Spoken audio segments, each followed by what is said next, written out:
अब हामी CSS आइकनलाई कसरी एड गर्ने भन्ने हेर्न गइरहेको छ। जस्तो हामीलाई कारको आइकन चाहिएला, कुनै स्पेसिफिक फेसबुकको, युट्युबको आइकन चाहिएला होइन, त्यस्तो आइकनहरूलाई हामीले कसरी एड गर्ने त? त्यसको लागि सबभन्दा पहिला हामी फन्ट अवेसम भन्ने वेबसाइट्समा जाउँ। त्यसपछि यहाँ फर्स्ट लिङ्कमा तपाईँले क्लिक गर्न सक्नुहुन्छ र यहाँ क्लिक गर्ने बित्तिकै तपाईँले फर्स्ट स्टेप भनेको यस्तो खालको इन्टरफेस देख्नुहुन्छ। यहाँनिर तपाईँले स्टार्ट फर फ्री भन्ने अप्सनमा क्लिक गर्नुहोस् होइन, र यहाँ क्लिक गर्ने बित्तिकै यहाँ तल तपाईँले enter your email to get started with a free kit भनेको छ। यहाँ तपाईँले इमेल एड्रेस इन्टर गर्नुहोस्, त्यसपछि सेन्ड किट इमिडिएट कोड भनेर यहाँ तपाईँले क्लिक गर्नुहोस्।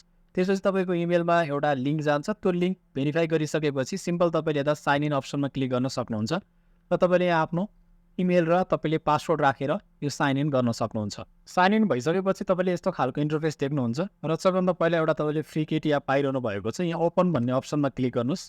यहाँ ओपनमा क्लिक गर्ने बित्तिकै तपाईँको अर्को पेज खुल्छ र त्यसपछि यहाँ सेटअप भन्ने अप्सनमा क्लिक गर्नुहोस्। सेटअपमा क्लिक गरिसकेपछि सबभन्दा पहिला तपाईँले यो स्क्रिप्टलाई चाहिँ तपाईँले एउटा यो जाभास्क्रिप्टको एउटा कोडलाई चाहिँ तपाईँले पहिला हेडर सेक्सनमा लगाएर राख्नुपर्ने हुन्छ। जस्तो यहाँ माथि तपाईँले यहाँ देख्न सक्नुहुन्छ यो स्क्रिप्ट यो हेडर सेक्सनमा चाहिँ यसरी ल्याएर पेस्ट गरिदिनुहोस् है। यो हेड सेक्सनभित्र चाहिँ तपाईँले यो स्क्रिप्ट ल्याएर राख्नुहोस्। त्यसपछि अब तपाईँलाई कुन आइकन चाहिएको होइन, अब आइकनमा क्लिक गर्नुहोस्। हामीलाई त आइकन ल्याएर राख्नुपर्ने छ।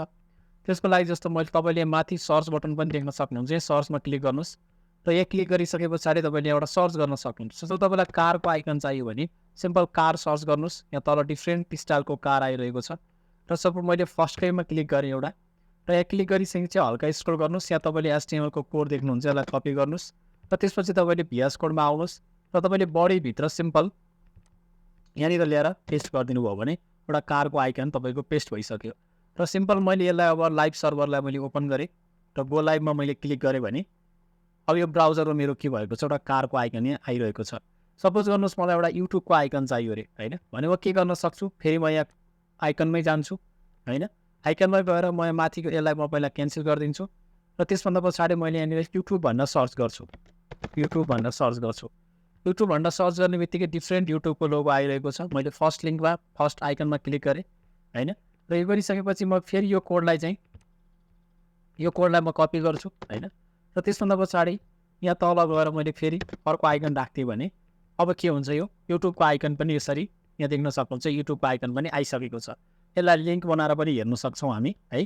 डिफ्रेन्ट पर्पजको लागि हामीले प्रयोग गर्न सक्छौँ आइकनहरू। यो त दुईवटा मैले एउटा स्याम्पल मात्र देखाएँ, तपाईँले अन्य धेरै आइकनहरू पनि प्रयोग गर्न सक्नुहुन्छ। केही कन्फ्युजन छ भने चाहिँ कमेन्ट सेक्सनमा कमेन्ट राख्नुहोला। धन्यवाद।